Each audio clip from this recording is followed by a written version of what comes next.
ಯಾವ ಊರು? ಸರ್ ನಮ್ಮದು ಮೊಳಕಾಲ್ಮೂರು ಸರ್. ಮೊಳಕಾಲ್ಮೂರ. ಹೇಳ್ರಿ, ಏನು ಸಮಸ್ಯೆ?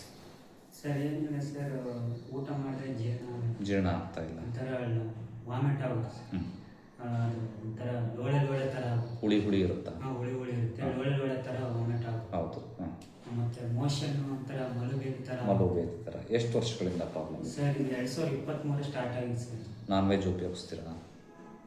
ಮಾಡ್ತಿದ್ದೆ ಸರ್. ಸ್ಮೋಕ್ ಕೂಲ್ ಡ್ರಿಂಕ್ಸು ಮಾಡಿದ್ವಿ ಸರ್. ಯಾವಾಗಾದ್ರೂ ಒಂದು ಟೈಮ್ ಮಾಡ್ತಿದ್ವಿ ಸರ್. ಹಬ್ಬದ ಟೈಮಲ್ಲಿ ಮಾಡ್ತಾರಲ್ಲ. ಮೂತ್ರ ಉರಿ ಆಗುತ್ತಾ?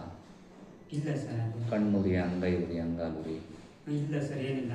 ಹೊಟ್ಟೆ ಒಂಥರ ಸುಡೋ ಥರ ಆಗೋದು, ಎದೆ ಉರಿ, ಸಂಟ, ಹೊಟ್ಟೆ ಬೆಂಕಿ ಆಗ್ತಾನೆ. ನಾಲ್ಗೆ ತೋರಿಸಿ. ಟೈಮಿಗೆ ಸರಿ ಊಟ ಮಾಡ್ತಾ ಇರಲಿಲ್ಲ ಮುಂಚೆ? ಸರ್ ಮುಂಚೆ ಮಾಡ್ತಿರಲಿಲ್ಲ ಸರ್. ಈಗ ನಿಮ್ಮೂರಲ್ಲೆಲ್ಲ ತೋರಿಸಿದ್ರಾ? ತೋರಿಸಿದ್ವಿ. ಏನಂದ್ರು ಅಲ್ಲಿ ಡಾಕ್ಟ್ರು? ಅದೇ ಇದು ಎಂಡೋಸ್ಕೋಪಿ ಹೇಳಿದ್ವಲ್ಲ ಸರ್. ಎಂಡೋಸ್ಕೋಪಿ ಮಾಡಿದ್ರಾ? ಮಾಡಿದ್ವಿ. ಏನಂದ್ರೆ ಎಂಡೋಸ್ಕೋಪಿ ಮಾಡಿ? ಎಂಡೋಸ್ಕೋಪಿ ಅದೇ ರಿಪೋರ್ಟ್ ಬಂದಿದೆ ಸರ್. ಅದು ಇರೋಸಿಸ್ ಏನೋ ಅದೇ ಅಲ್ಸರ್ಸ್ ಆಗ್ಯಾವೆ ಅಂತ ಹೇಳಿದ್ರಾ?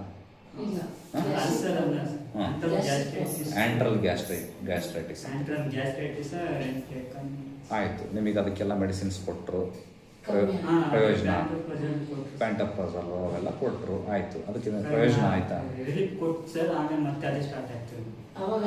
ಹಾಂ, ಮತ್ತೆ ಹಂಗೆ ರಿಪೀಟ್ ಆಗ್ತಾ ಇದೆ. ಓಕೆ, ಸಂಕಟ ಆಗುತ್ತೆ. ಏನಾದ್ರೂ ಒಂದ್ ಸ್ವಲ್ಪ ಇದು ತಿನ್ನಕ್ಕಿಲ್ಲ ಸರ್. ಯಾರಂದ್ರೆ ಸಾಂಬಾರ್ ಆಗಲಿ, ಒಂಥರ ಚಟ್ನಿ ಆಗಲಿ, ಖಾರವೂ ಇರಲ್ಲ ಸರ್. ನಾರ್ಮಲ್ ಮಾಡಿ ಸಪ್ಪೆ ತಿಂದ್ರೂ ಉರಿ ಸಂಕಟ ಆಗುತ್ತೆ.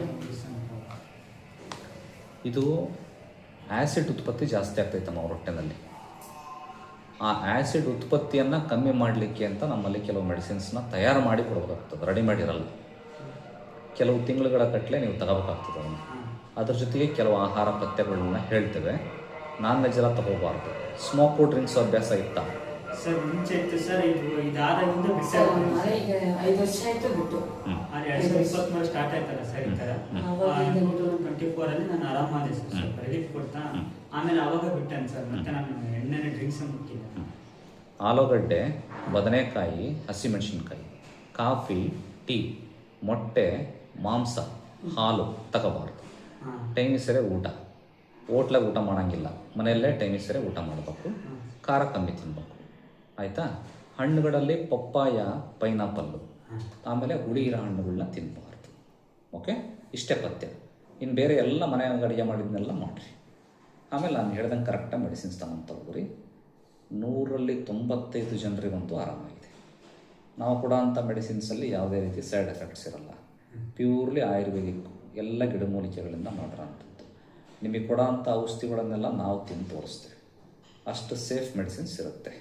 ಅದು ಹೊಟ್ಟೆನಲ್ಲಿ ಆ್ಯಸಿಡ್ ಉತ್ಪತ್ತಿ ಆಗಿ ಹೊಟ್ಟೆಯ ಒಳಪದರ ಇದೆಯಲ್ಲ, ಅದರಲ್ಲಿ ಹುಣ್ಣಾಗಿರುತ್ತೆ, ಅಲ್ಲೇ ಗಾಯ ಆಗಿರುತ್ತಮ್ಮ. ಈ ಹೊರಗಡೆ ಗಾಯ ಆಯಿತು ಅಂತಂದರೆ ನಾವು ನೀಟಾಗಿ ಇಟ್ಕೋಬೋದು, ಅಲ್ಲಿ ಮಾಯಲ್ಲ. ದಿನ ಊಟ ಮಾಡ್ತೀರಿ, ಗಾಯದ ಮೇಲೆ ಖಾರ ಪುಡಿ ಹಾಕ್ದಂಗೆ ಅದು ಗಾಯ ಮಾಯಲಿಕ್ಕೆ ಸ್ವಲ್ಪ ಟೈಮ್ ತಗೊಳ್ತದೆ, ಮಾಯುತ್ತೆ. ಓಕೆನಾ? ನಾನು ಹೇಳ್ದಂಗೆ ಕರೆಕ್ಟಾಗಿ ಪಥ್ಯ ಮಾಡಬೇಕು. ಓಕೆ ಸರ್, ಅದು ಪಥ್ಯ